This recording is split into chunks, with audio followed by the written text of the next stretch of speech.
karo na farko bayan da ta yi hatsarin mota, jaruma Khadija Aminu ta aiko da sako daga inda take jinya.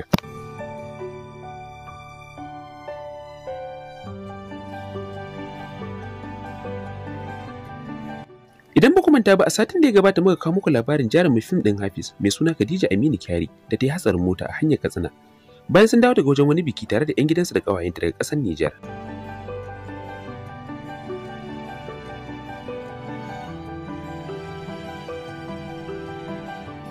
Labari mai daɗi, jarumar ta fara samun sauƙi don har ta samu dama aiko da saƙo ta shafinta na Instagram.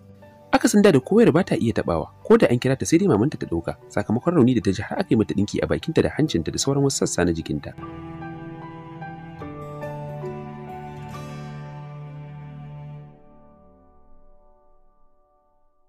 Jarumar ta wallafa cewa, Assalamu alaikum 'yan uwa da abokan arziki, ina godiya matuƙa da irin ƙaunar da aka nuna min, masu zuwa duba ni, masu min text, masu kira na har da ma waɗanda ba su samu dama ba.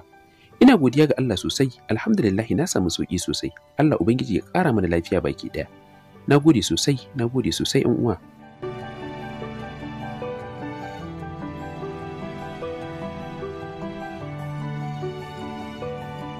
Labarin hatsarin jarumai ya taɓa da dama daga abokan sana'arta, wanda jin wannan labari na samun sauƙin ta yi musu daɗi, suka dinga sake wallafa wannan saƙo nata da fatan Allah ya ƙara mata lafiya.